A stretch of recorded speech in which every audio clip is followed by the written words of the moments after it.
Il y a quelques jours, je vous ai découvert cette merveille, les petites boules de fromage pop de chez L'Erdammer.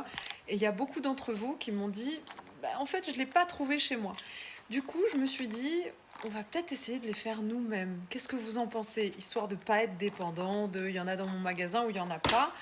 Et bien c'est parti, allons-y, parce que c'est très très simple à faire, vous verrez. Il vous suffit juste d'un fromage à pâte dure, en l'occurrence moi j'ai choisi le fromage de brebis de chez Les Croisets de chez Leclerc, donc on est sur un prix raisonnable, et surtout on a nos macros. Donc c'est parti, suivez-moi. Pour faire simple, il vous faut votre fromage, une assiette, un couteau et un torchon propre évidemment. Donc vous ouvrez votre fromage, si vous y arrivez. Sinon vous faites appel à une main forte. Et là, ça va se corser pour celui-ci parce qu'on a une croûte totalement circulaire. Donc on essaye de l'enlever. Regardez, j'ai fait ça comme une chef. On dirait que j'ai fait ça toute ma vie. Et on va venir essayer ensuite de le couper en tout petits bouts. Alors, essayez de ne pas vous blesser. Hein. Cette vidéo a été réalisée par des professionnels. Je vous déconseille de le refaire de façon amatrice à la maison. Ça vous mettrait en danger.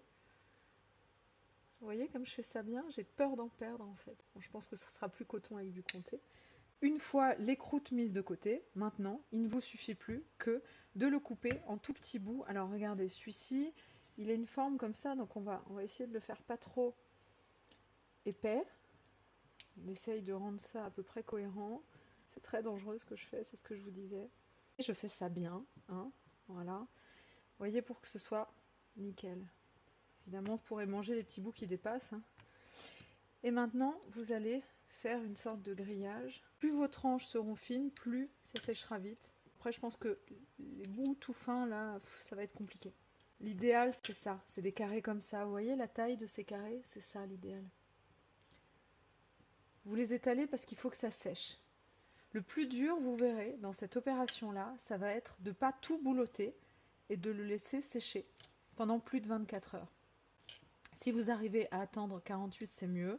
Si vous n'y arrivez pas, écoutez, régalez-vous avant ça. Et après, je ne sais pas comment ça fait par rapport au type de fromage. Je ne peux pas vous le dire. C'est la première fois que je le fais. Voilà.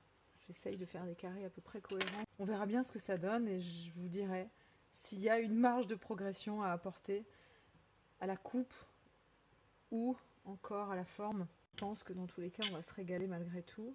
C'est terrible. Vous imaginez un jour d'attente pour que ce soit mangé en 5 minutes. C'est absolument affreux. Ensuite, vous prenez votre torchon et là, vous allez venir couvrir pour éviter que les mouches viennent dedans et vous restez courageux. Donc, essayez de garder ça pendant 24 à 48 heures sous torchon pour éviter que les mouches viennent y pondre. Et ensuite, vous passez au four et vous faites du popcorn de fromage.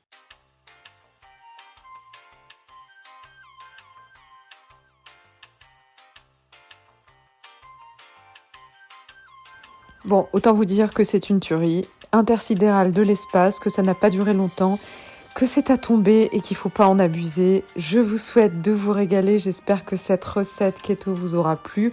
Profitez, enjoy quoi, voilà, la vie, le fromage, le gras, tout ça, tout ça.